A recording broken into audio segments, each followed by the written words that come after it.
Primeira Epístola de Pedro, capítulo 1, do verso 13 ao 21, que diz assim: Por isso, cingindo o vosso entendimento, sede sóbrios e esperai inteiramente na graça que vos está sendo trazida na revelação de Jesus Cristo. Como filhos da obediência, não vos amoldeis às paixões que tinhais anteriormente na vossa ignorância. Pelo contrário, segundo é santo aquele que vos chamou, tornai-vos santos também vós mesmos em todo o vosso procedimento, porque está escrito: sede santos, porque eu sou santo.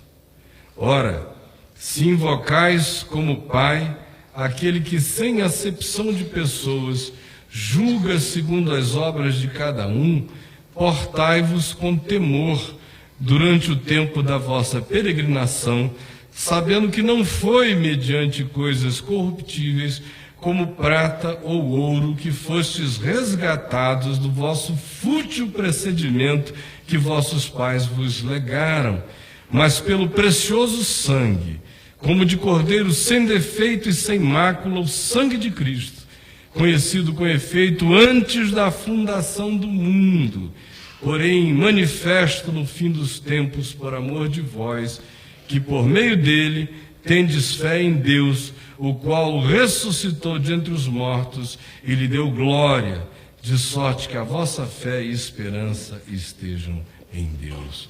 Amém.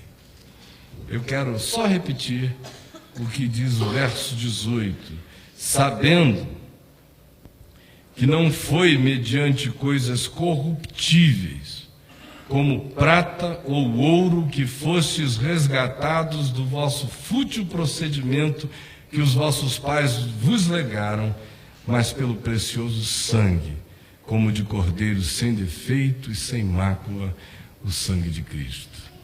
Pedro inicia esta porção da carta dele dizendo que o seu desejo é que, de algum modo, essas pessoas que estão lendo o que ele escreveu tivessem o seu entendimento vestido, cingido, com sobriedade e com aquela esperança total no fato de que a graça de Deus já é nossa e a provisão absolutamente indescritível dela nos vindo, todos os dias, até o dia em que ela ganhar a sua concreção absoluta, na nossa própria ressurreição e transformação, conforme a imagem do Filho de Deus. Ele disse: eu quero que vocês vistam o entendimento, vistam a mente de vocês, com esses dois elementos, com o espírito de sobriedade e com essa certeza de esperança na graça de Deus, como filhos da obediência. Não vos amoldem às paixões que vocês tinham antes, no tempo em que vocês eram ignorantes. E aqui há um encontro de palavras antitéticas. De um lado, entendimento. De outro lado, ignorância. Ignorância é onde estávamos, diz ele. Entendimento é o que estamos alcançando. E é na direção do que se deve crescer sempre. Na formação de uma consciência madura em Cristo. Uma consciência que já não se choca. Uma consciência que não se escandaliza. Uma consciência que não fica perplexa com nada que seja humano. Uma consciência que cresce para poder servir a Deus, por Deus e nada mais.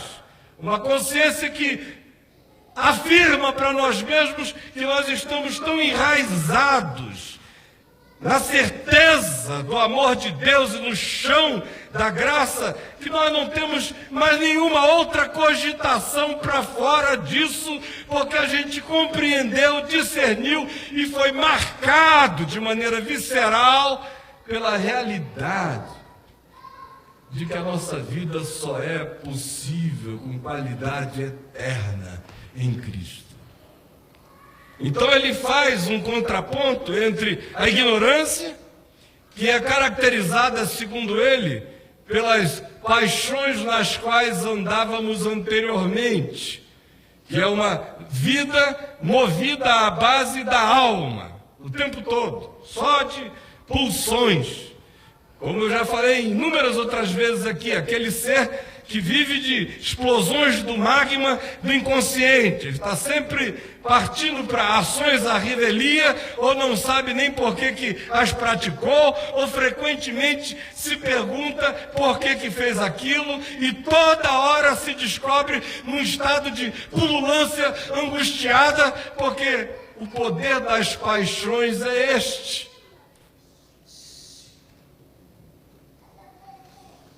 E aí, o que acontece é que quando a gente vive nesse estado de ignorância, quando a nossa existência acontece movida pelas manifestações do nosso inconsciente, conturbado, angustiado, irresoluto, tumultuado, fruto de resoluções imensas na nossa própria percepção, que aqui é chamada por Pedro de ignorância. Ele diz: agora a viagem é para deixar esse estado no qual a alma comanda todas as coisas, e aonde a gente é levado só de emoção em emoção, e de impulso em impulso, e de pulsão em pulsão, ou até de compulsão em compulsão, porque a gente vai ficando viciado nas próprias pulsões, e elas vão se transformando em compulsões fortíssimas. A viagem é para deixar esse estado de existência controlada apenas por essa dimensão do ser e transferir o controle da consciência para uma dimensão extremamente superior.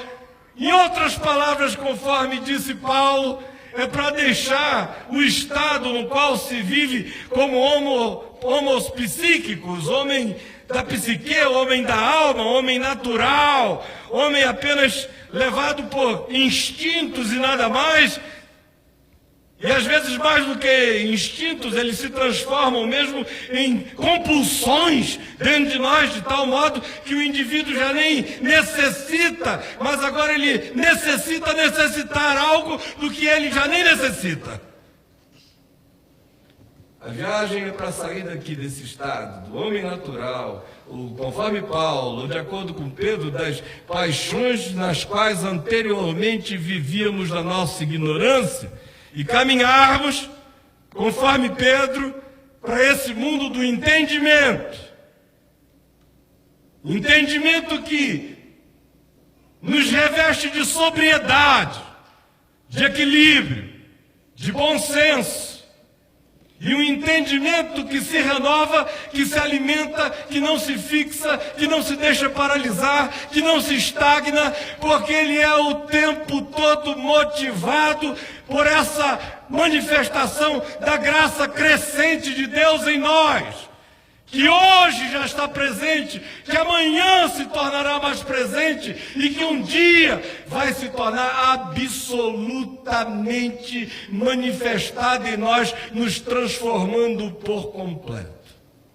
Essa é a viagem.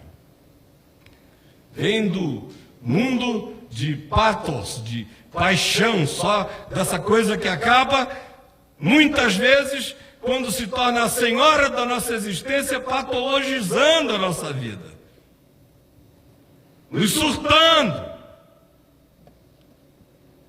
A viagem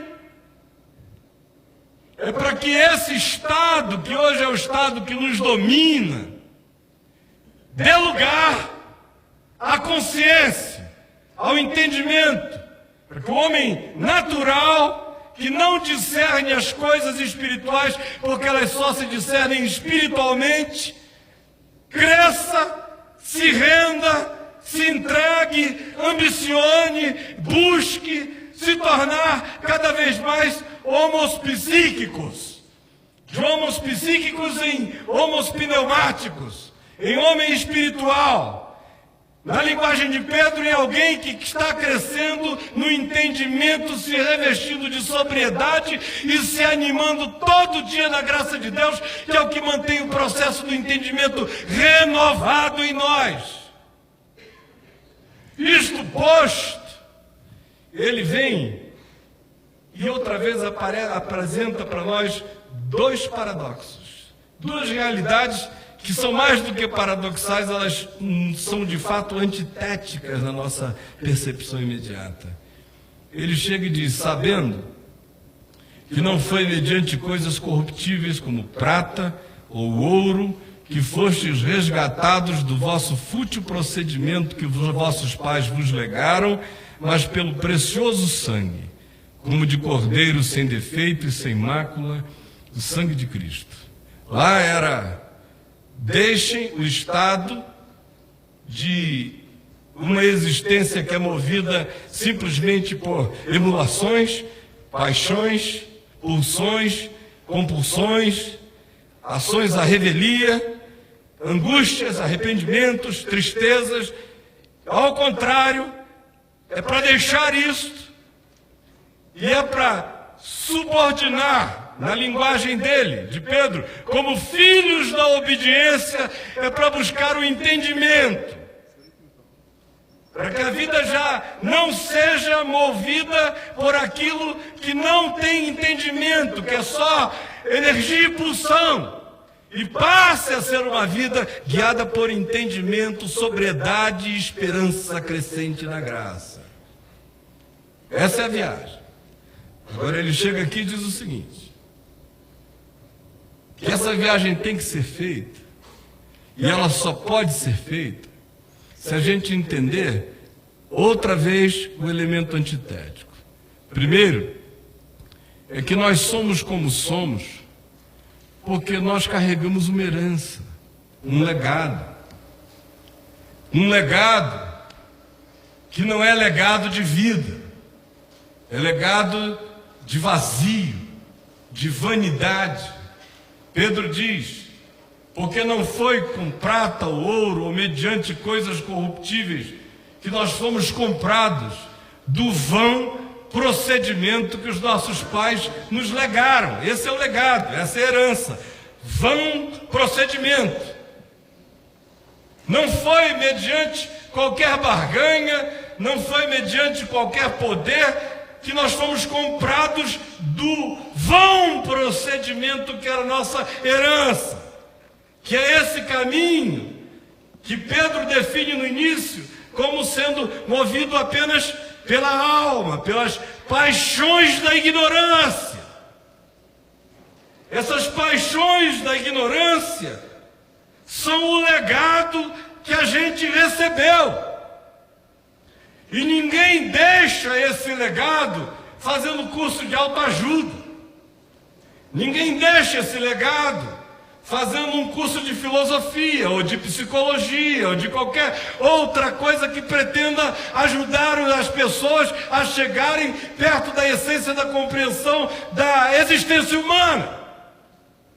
Porque a gente descobre, quando o caminho é esse, que até o caminho presunçoso e supostamente daquele que busca discernir o significado da existência humana, ainda é vão comportamento que os nossos pais nos legaram, porque é vaidade. Não é para conhecer, é para dizer que conhece aquilo que supostamente seria o conhecimento. Não é para mergulhar na experiência, é só para se jactar da informação. De modo que até o que a gente chama de o melhor, o mais refinado, o mais elaborado dos desejos de transcendência ainda é legado do vão comportamento que os nossos pais nos deixaram. De um outro lado, ele diz que o que nos livra disso é a consciência de que não foi mediante coisas corruptíveis. Não é uma promessa de uma vidinha melhor. Não é apenas porque você está na penúria, na miséria, na pindaíba, na maracutaia, danado. E aí você chega num lugar, na campanha dos 339, e aí dizem para você que se você cumprir determinadas correntes, fizer um monte de coisa, der dinheiro, prata, ouro, você vai ficar livre. Mentira! Porque não foi mediante coisas corruptíveis como prata ou ouro que nós fomos libertos do vão comportamento que os nossos pais nos legaram. Porque esse espírito da prata e do ouro prevalente na religião cristã é justamente parte intrínseca do vão comportamento que os nossos pais nos legaram. É ainda paganismo essencial do ser. E é por isso que a viagem nunca é da ignorância para o entendimento, é da ignorância para a ignorância presunçosa, para a presunção de um novo saber, que nada mais é do que ignorância arrogante. Mas não é entendimento da graça, e não é porque ainda é objeto da barganha, do ouro, da prata, das negociações e das tentativas apenas humanas de encontrar melhorias, prosperidades, aquisições, quaisquer outras coisas, mas que ainda são pertencentes ao mundo da prata e do ouro e do vão comportamento que os nossos pais nos legaram. E não catapultam a existência da gente para o desejo do entendimento, que não é uma escada gnóstica que a gente galgue com as próprias mãos e alcance por nós mesmos. Ao contrário, sobe-se pulando em fé, entregando-se, rendendo-se, não fazendo nenhum esforço de presunção, antes pela fé, nos entregando em obediência ao entendimento da graça de Deus. E quando isso acontece, a gente de repente se vê numa outra dimensão. Mas não é mediante coisas corruptíveis. O interessante é que se a gente for prestar atenção, nós vamos descobrir as coisas que acontecem não só numa quantidade, mas eu diria que de modo quase completamente determinante na vida da gente, e que são apenas vãos comportamentos que os nossos pais nos legaram. E que a gente chama de orgulho de família, e que a gente chama de lá em casa só dá macho, e que a gente chama de... Lá em casa todas as mulheres são sedutoras. E que a gente diz, não, a gente tem um espírito comercial na família. Quem dera fosse, de fato vocês têm um espírito de Labão. Vai meter na mão. E a quantidade enorme de coisas que estão presentes na existência da gente, que a gente as dá como intrínsecas, como boas, sem percebermos toda hora que é porque as seguimos, é porque nunca as questionamos, nunca as abrimos, nunca vimos o que tem dentro, nunca perguntamos pelo significado daquelas coisas, que a nossa existência vai tranquilamente se anestesiando e perdendo a consciência e mergulhando numa vida que é tangida pelos humores da ignorância e de uma alma que não está submissa à consciência, mas ao contrário, se transformou na senhora de pulsões e de movimentos interiores desconexos que acabam arruinando a nossa vida, e a gente não sabe no final por que a vida se transformou em alguma coisa tão devastadora e horrorosa. Devastada, de fato. Hoje, nós vamos participar da mesa do Senhor. E eu queria que você olhasse para o seu coração com toda honestidade e começasse agora mesmo a se perguntar: quais são esses muitos vãos comportamentos que os vossos e os nossos pais nos deixaram? Que heranças são essas?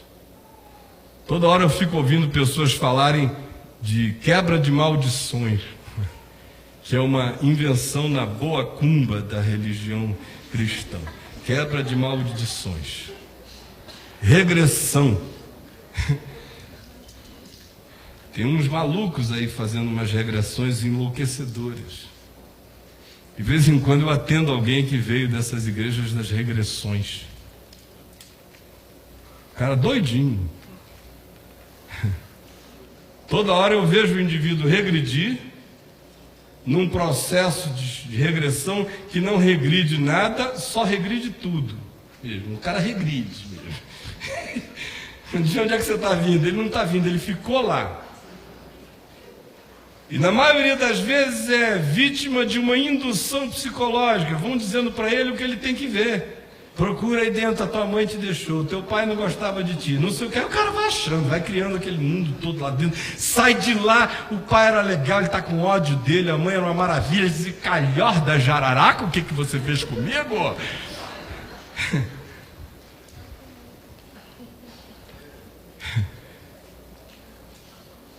E vai adoecendo. Quais são os vãos comportamentos que os nossos pais nos legaram, essas heranças? Em vez da gente ficar fazendo mandingas para quebrar a maldição, só há duas coisas a fazer quando algo marca profundamente a história da nossa casa, da nossa vida, da nossa família e, por conseguinte, da nossa existência individual.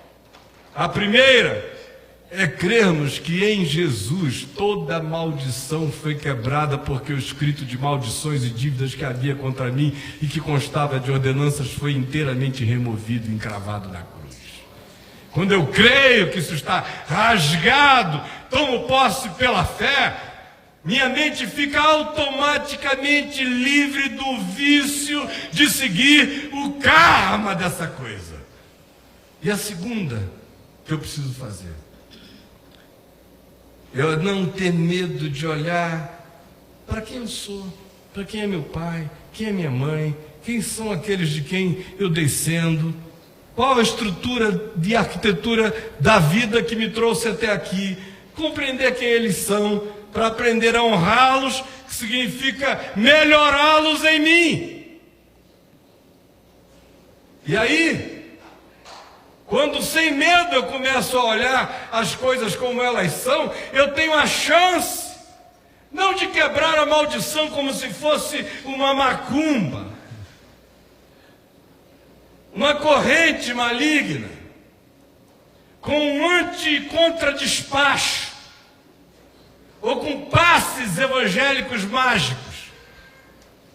Ao contrário, essa coisa é quebrada, não com nenhuma forma de misticismo, mas de entendimento, de consciência, de compreensão, de discernimento da verdade, porque quando a gente discerne a verdade nos liberta. Agora, quais são os vãos comportamentos? Às vezes eu vejo pessoas agarradas e arraigadas a determinadas coisas e você vê o cara morrer naquilo ali. Ele vai ali, é uma angústia, é um horror, mas ele banca aquela miséria até o fim, porque foi assim com meu avô, foi assim com meu tataravô, foi assim com meu pai. Os machos da minha casa são assim, eu tenho que ser assim, eu vou morrer assim, sempre Gabriel. Lá vai o cara.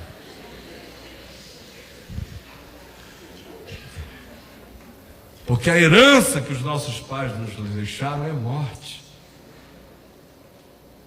É pulsão suicida. É a escolha daquilo que destrói. Essa é a inclinação do nosso ser possuído por paixões da ignorância e tocado e tangido pelo peso desse legado. E esse é um caminho que opta e escolhe frequentemente por aquilo que é morte. A decisão que a gente tem que fazer hoje, quando vamos participar aqui da mesa do Senhor, é se nós vamos querer passar o resto da vida sendo tocados e levados pelas paixões, pelas emulações, pelas emoções, pelos sentimentos que borbulham descontroladamente de dentro de nós, ou se nós queremos andar na direção do entendimento e termos a nossa mente vestida com sobriedade, olhos espirituais que enxergam, ouvidos que discernem, coração com entendimento para perceber, ou se nós vamos querer passar o resto da existência tangidos por esse mar agitado do nosso inconsciente, que frequentemente nos coloca em situações tão insólitas na vida que a gente olha e diz: meu Deus, como foi que eu vim parar aqui? É como jogar um graveto no oceano, ele vai ser tangido de um lado para o outro, levado ao redor, porque não tem o entendimento do Evangelho e a sobriedade do Evangelho vestindo a consciência, para não ser decidido antes decidir, para não ser tangido antes tanger, para não ser compelido antes compelir, para não obedecer àquilo que mata antes de se transformar em filho da obediência daquilo que constrói vida.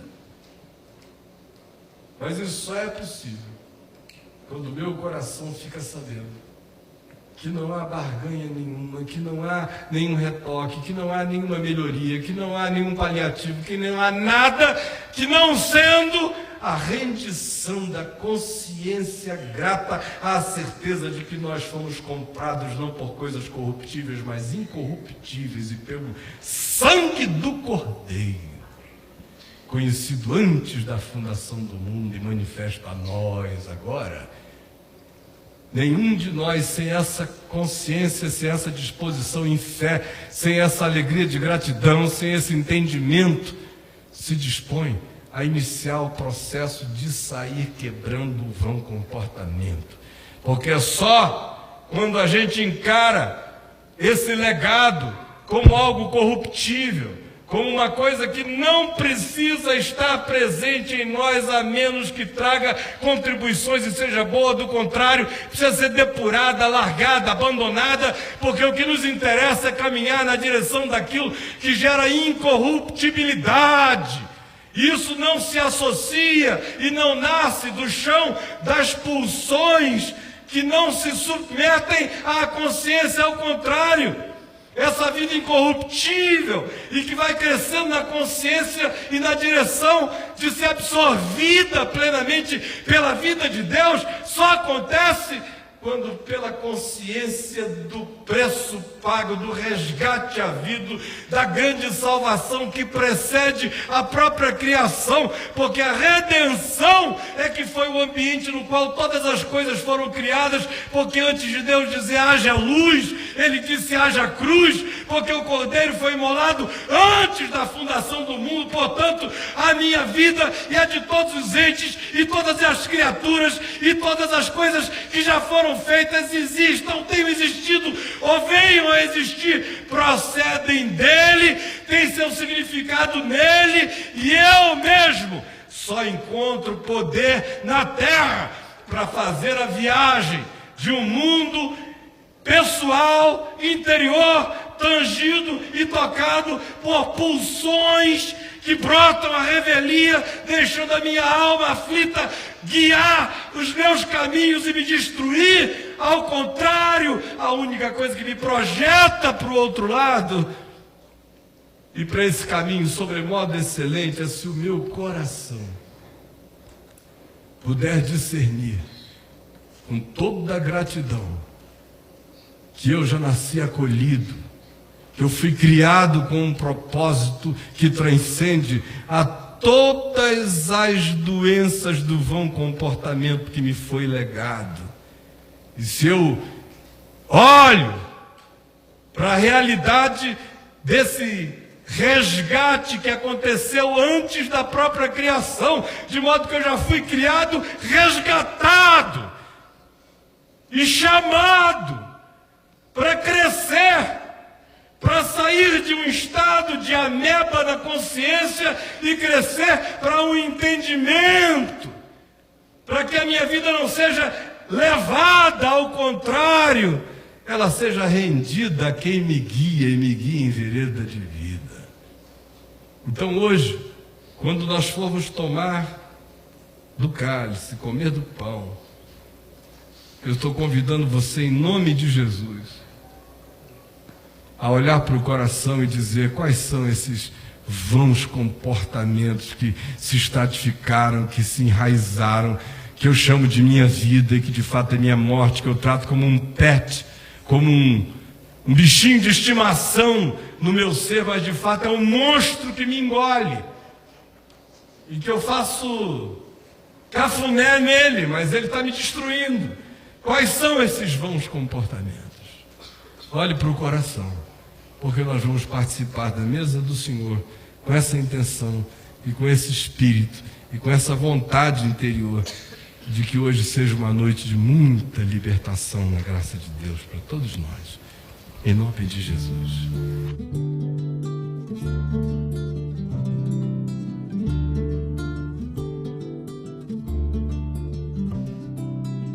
A sua paixão é grande e difícil de aquilatar. O seu amor nos constrange e nos faz querer amar. Mas palavras são tão pobres para falar de rico dom que encheu os nossos odres de incomparável vinho bom. A sua paixão é grande e difícil de aquilatar. O seu amor nos constrange e nos faz querer amar. Mas palavras são tão pobres para falar de rico dom que encheu os nossos odres de incomparável vinho bom. Não encontrou-se expressão o suficientemente forte. Não encontrou-se expressão o suficientemente forte. Na noite em que o Senhor Jesus foi traído, Ele tomou um pão e o partiu e o deu aos seus discípulos, dizendo-lhes: este é o meu corpo, que será entregue por amor de vós. Todas as vezes que comerdes deste pão, fazei isso em memória de mim. E por semelhante modo, depois de haver comido o pão, ele tomou um cálice e o deu aos seus discípulos, dizendo-lhes: este cálice é a nova aliança no meu sangue. Todas as vezes que o beberes, fazei isto em memória de mim. Então agora, nós vamos receber o pão e o cálice. Ninguém vai comer antes da hora e nem beber. Eu vou pedir que o grupo vá distribuindo e ninguém saia, todos fiquemos juntos para participarmos com o melhor coração, com o melhor espírito, todos nós.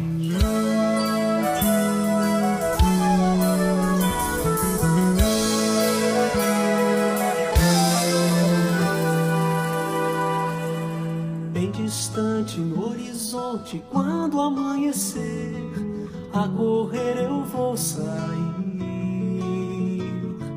Violão e corpo ao vento após a garoa da noite, ansioso pra ver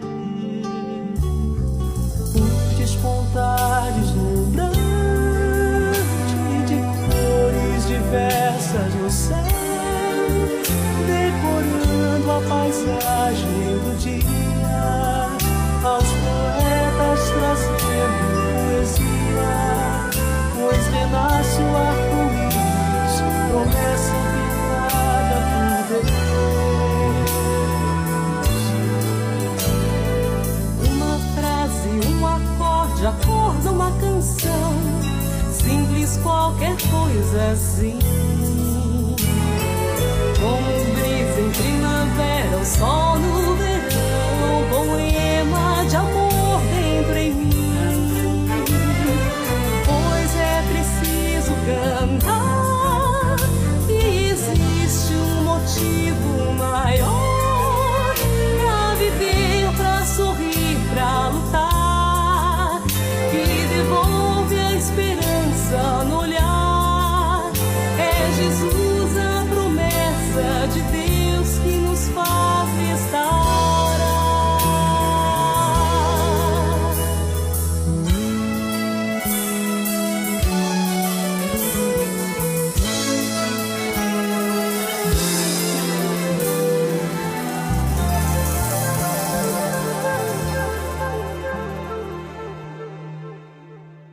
Sabendo que não foi mediante coisas corruptíveis, como prata ou ouro, que nós fomos libertos do vão comportamento que os nossos pais nos legaram, mas ao contrário, nós fomos libertos pelo precioso sangue, como de cordeiro, sem defeito e sem mácula, o sangue de Cristo, conhecido com efeito antes da fundação do mundo, porém revelado agora, por amor de nós, no final dos tempos.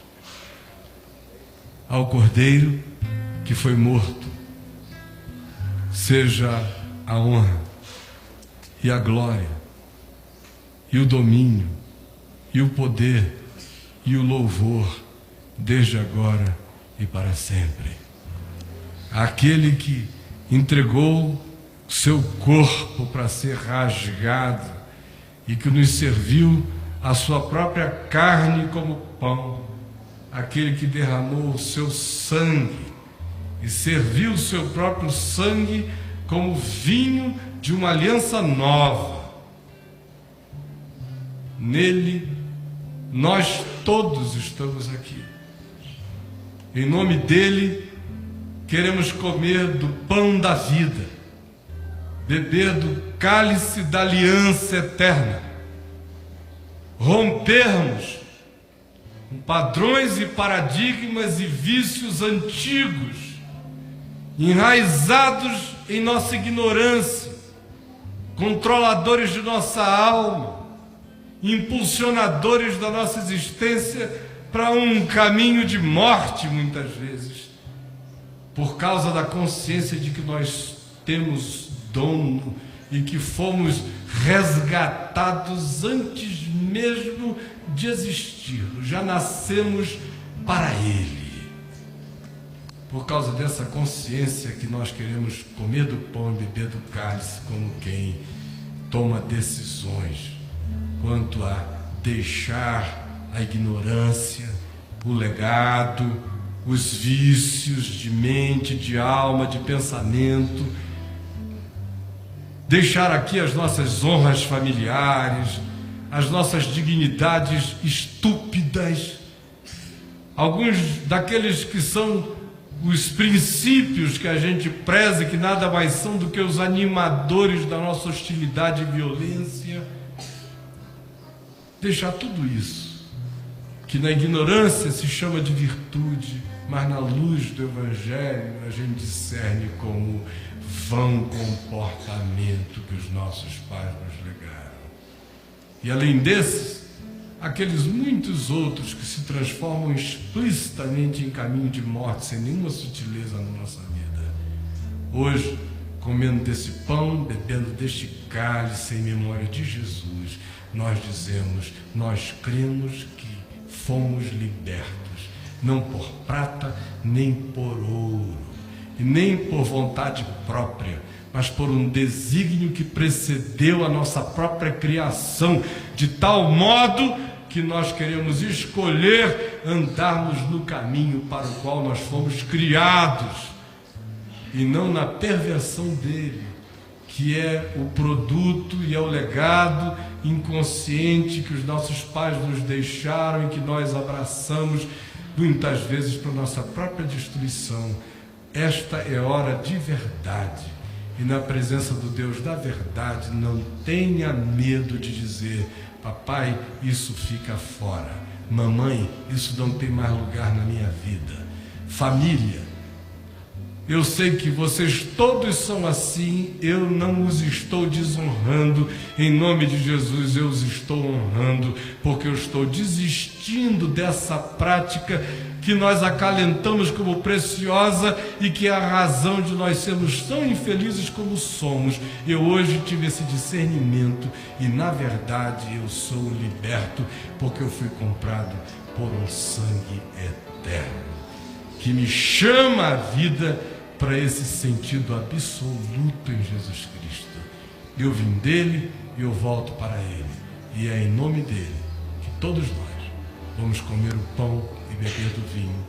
Erga o pão e diga comigo: Senhor Jesus, eu como deste pão pela fé, comendo a tua palavra, a tua vida. Pai, eu bebo deste cálice que foi servido antes da fundação do mundo. Eu o bebo agora pela fé, lembrando e reforçando em minha consciência de que eu fui chamado não para ignorância, mas para o entendimento, não para ser escravo, mas liberto, não para ser tangido pelos poderes da alma, mas para ser guiado pela mente de Cristo. Coma do pão.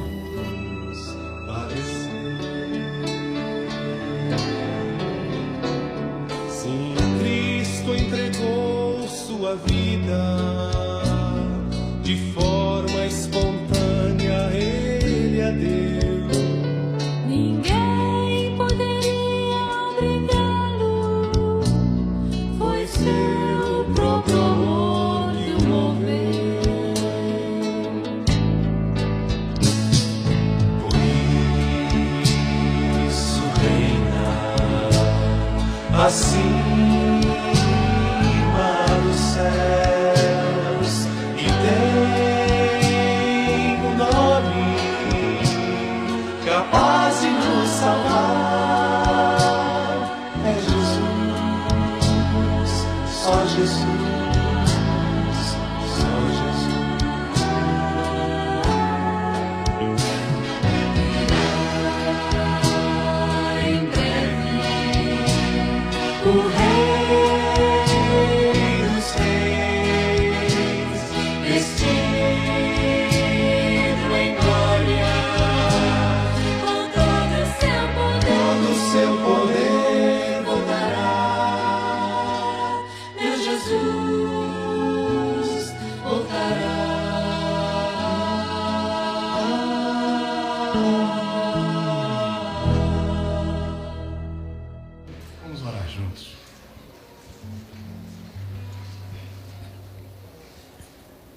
Pai,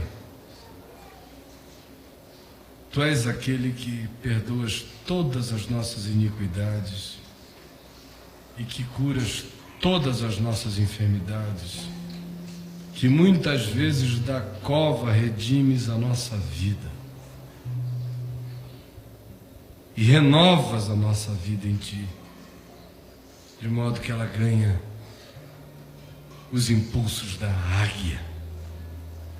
Agora eu quero pedir em Teu nome, porque Tu disseste que pedíssemos e receberíamos, e assim a nossa alegria seria completa. Em nome da Tua palavra, Jesus, e em nome da Tua fidelidade à Tua própria palavra, eu quero pedir que Tu perdoes todas as nossas iniquidades e que Tu sares todas as nossas enfermidades. Sobretudo, sara aquelas que estão matando a nossa vida. E cura todas as outras. Porque para Ti não existe nenhuma unha encravada e nem Lázaro podre. Tu és o Deus da graça e da vida. Conforme a necessidade de cada um, estende a Tua mão e traze cura, libertação, livramento. Tira o véu do entendimento e alegra o nosso espírito na luz da Tua palavra. E que assim seja,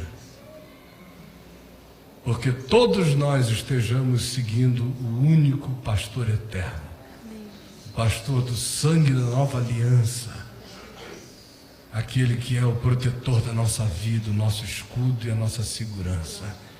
Em nome do Deus único, vivo e verdadeiro, que o poder do Espírito Santo se derrame sobre nós. Que a alegria do Filho, cheio de gozo, vendo o fruto do penoso trabalho da sua alma e ficando satisfeito, que essa alegria, essa satisfação nos possua. E que a alegria do Pai, que reencontra o Filho que volta, reflita nos nossos corações de tal maneira que nós sejamos todos filhos gratos, porque fomos acolhidos eternamente em Ti. E abençoa a nossa semana, acampa Teu anjo à nossa volta, ao redor daqueles que nós amamos. Livra-nos de laços perversos e guarda a nossa vida, em nome de Jesus.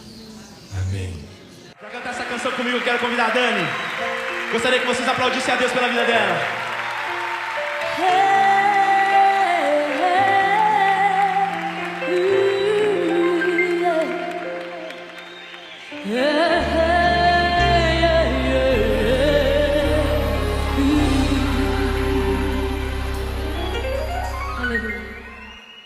Senhor, Tu me sondas e me conheces.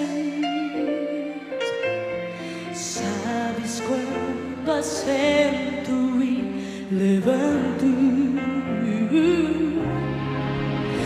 Esquadrinhas meu andar e o meu deitar. Conheces todos os meus